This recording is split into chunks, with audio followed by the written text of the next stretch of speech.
est Irène, ou en espagnol, c'est Irene, et j'ai deux noms de famille, Xia, qui est le nom de famille de mon père, que vous pouvez constater, et mon nom de famille, en fait, le deuxième nom de famille qui est Zhou, le nom de famille de ma mère. Donc, moi, je suis née et j'ai grandi en Espagne, d'origine chinoise. Je suis arrivée seule au Canada à l'âge de 15 ans parce que je voulais sortir un peu de ma zone de confort. Donc, je fais mes études à l'Université d'Ottawa en études internationales et administration d'affaires et j'avais en fait obtenu une distinction summa cum laude à la fin de mes études et je parle quatre langues couramment. Donc, l'espagnol qui est ma langue maternelle, l'anglais, le français et le chinois mandarin. Et au cours des années, j'ai eu le privilège en fait de cohabiter et de travailler avec des personnes de plus de 100 nationalités.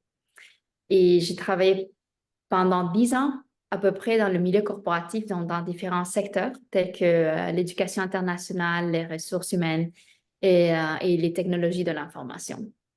Donc, dans ma vie quotidienne, je suis très passionnée par l'engagement civique, normalement, et l'implication communautaire auprès des divers groupes marginalisés et sous-représentés. Donc, ça peut être la communauté franco-ontarienne ou d'autres dossiers concernant en fait les communautés racialisées du Canada, concernant la lutte contre le racisme et la discrimination systémique. Et je siège sur le conseil d'administration de plusieurs organismes à but non lucratif. Donc, maintenant, je suis la fondatrice et directrice générale d'une entreprise sociale qui s'appelle Boxia Partage ou tout simplement Boxia.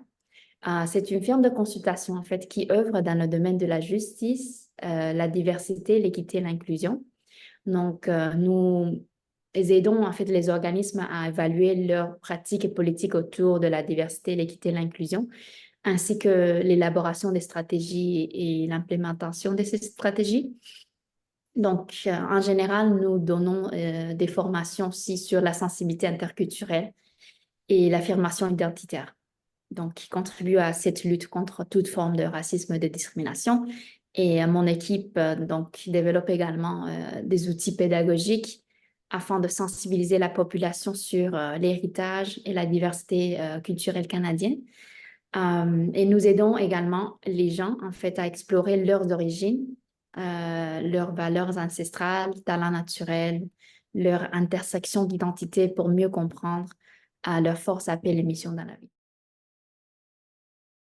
Oui, d'ailleurs, j'aimerais en fait féliciter l'équipe du réseau Etsolis d'avoir créé cette initiative Show Me Your Light parce que ça parle vraiment des histoires atypiques et des personnes en fait inspirantes en général. Donc moi, je crois faire partie de ces gens-là quand même. Donc mon parcours est atypique et ce n'est pas une ligne droite. Donc mon parcours est différent et édifiant. Donc, les gens me le disent quand même souvent quand je donne des présentations, des ateliers, des conférences et je reçois des commentaires positifs. Donc, j'ai également remporté quelques prix de reconnaissance dans les dernières années grâce à l'histoire de mon parcours.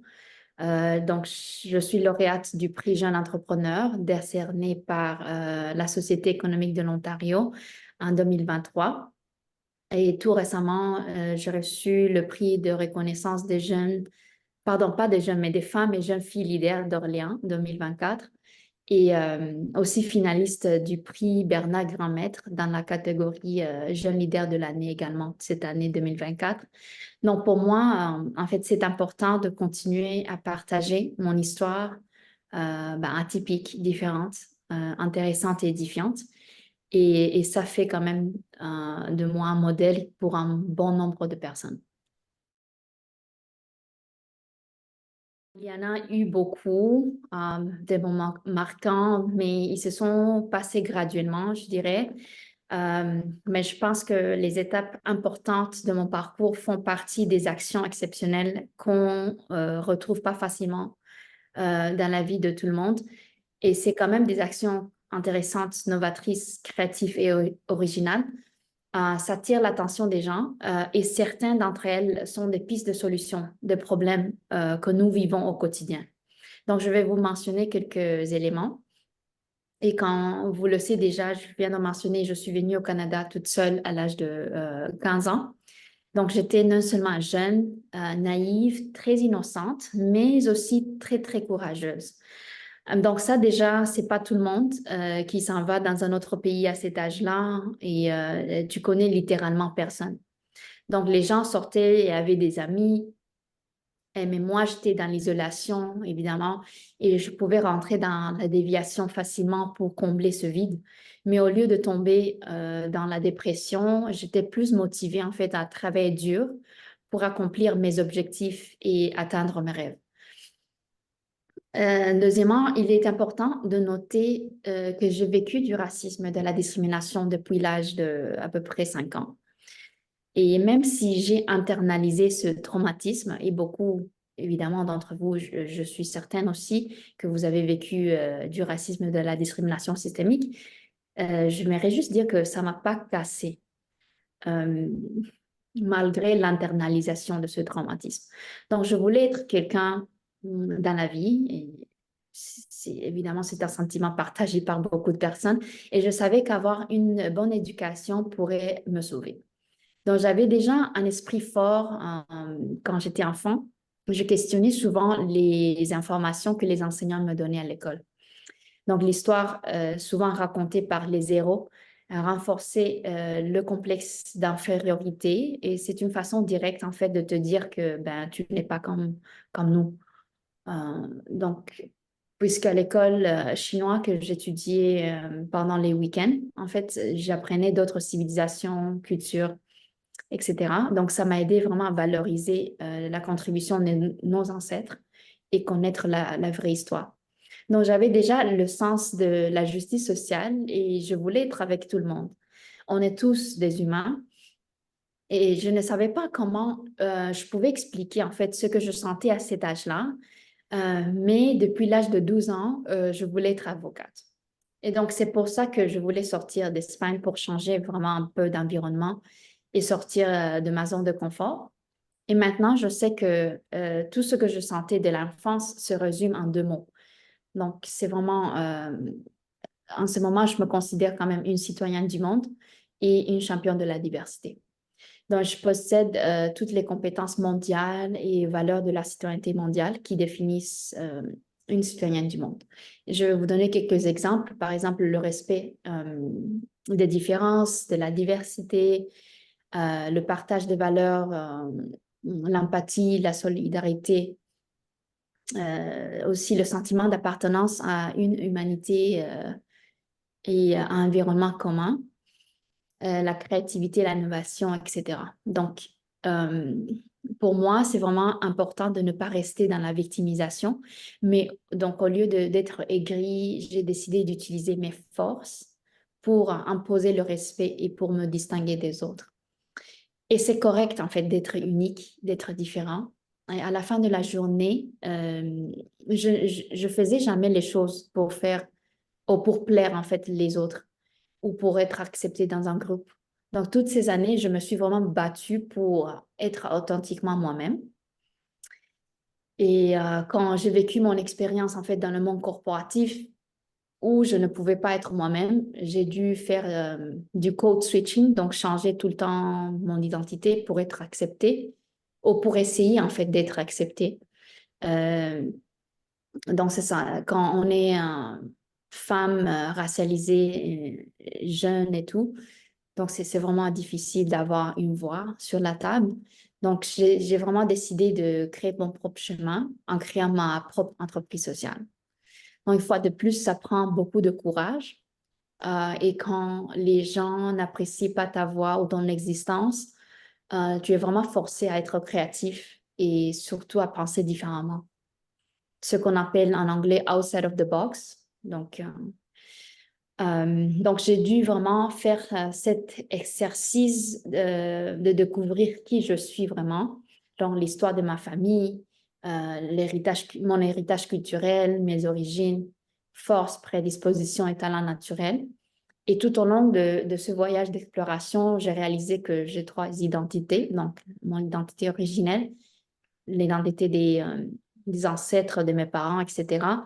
L'identité multiculturelle qui, en fait, s'agit de l'identité que nous adaptons ou que nous adoptons au cours de temps. Donc, j'ai vécu en Espagne, donc j'ai des valeurs espagnoles. J'ai passé la deuxième moitié de ma vie ici au Canada, donc j'ai forcément euh, acquis des valeurs canadiennes, mais aussi avoir la chance de cohabiter, de travailler avec des gens de plus de 100 nationalités. On acquiert aussi des valeurs, en fait, d'autres civilisations, cultures. Et l'identité multiple qui s'agit en fait de tous les chapeaux que nous portons et tous les facteurs sociaux qui nous représentent. Donc, on peut être mère, fille, enseignant, entrepreneur, etc., etc. Et ça se relie aussi en fait à nos talents naturels.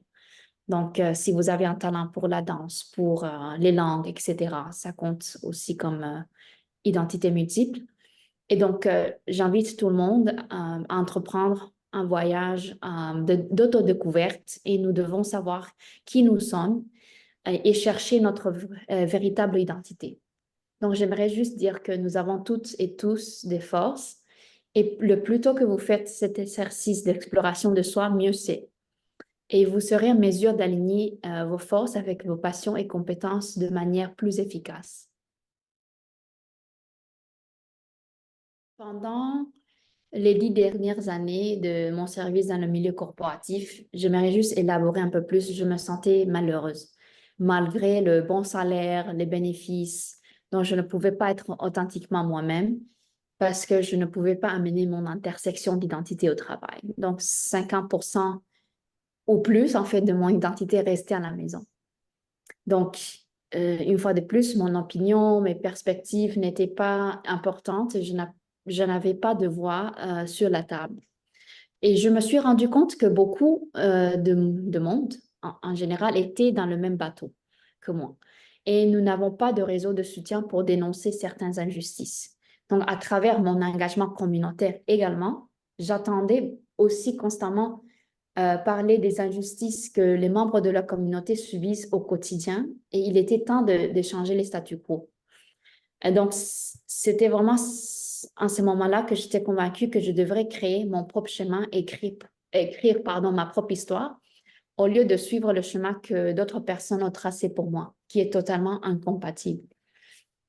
Et donc, j'ai appris que c'est important de ne pas chercher à reproduire les parcours et les vies des autres, et plutôt de savoir d'où nous venons pour savoir où nous allons et ainsi pouvoir identifier nos talents naturels et les utiliser à notre avantage pour nous démarquer des autres. Et cette affirmation, en fait, de notre identité nous aide à augmenter notre estime de soi également. Donc, j'ai toujours également, disons, voulu contribuer au développement socio-économique des groupes marginalisés et sous-représentés aussi. C'était vraiment ma passion en fin de compte. Donc, le travail que je fais a un impact direct et tangible sur la vie des personnes, les communautés racialisées, les immigrants, étudiants internationaux, les femmes, les jeunes en général, etc. Et pour moi, tout le monde a droit et mérite d'être authentiquement eux-mêmes. Donc, je voulais, c'est ça, créer une plateforme pour donner une voix aux histoires non racontées et inaudibles des groupes marginalisés sous-représentés, non seulement au Canada, mais ailleurs. Et ces communautés-là doivent vivre dans un système oppressif tous les jours où leur valeur ajoutée n'est pas prise en compte et doivent se conformer en fait aux politiques et décisions prises par d'autres personnes en leur nom, sans les consulter ni les avoir dans des postes de direction. Donc, pour moi, c'est important de collaborer aussi avec plusieurs organismes à but non lucratif qui partagent la même mission et la même vision parce qu'ensemble, nous pouvons aller plus loin. Et comme vous savez, dans le milieu corporatif, souvent, c'est beaucoup de tokenisme et le profit est toujours au premier plan des objectifs des entreprises. Et dans ces grandes organisations, des fois, c'est difficile, en fait, d'avoir un grand impact. C'est souvent limité l'impact que nous pouvons avoir parce que nous sommes qu'un numéro, qu'un chiffre. Et nous devons vraiment voir au-delà, en fait. Donc, c'est ça. C'est un peu ça. Mais merci pour cette question. Euh, J'aimerais juste en fait vous demander d'écrire cette citation dans votre cahier si vous avez un Donc, prenez un stylo, vous pouvez le faire maintenant, je vous attends. Et si vous êtes prêt, je vais vous citer ce que je veux dire. Oui, donc c'est vraiment dans sa communauté qu'on pense développement. Donc, autrement dit, tous les ingrédients qui puissent faire d'une bonne économie une excellente politique socioculturelle, etc., euh, pour sa communauté en général, se trouvent dans sa communauté.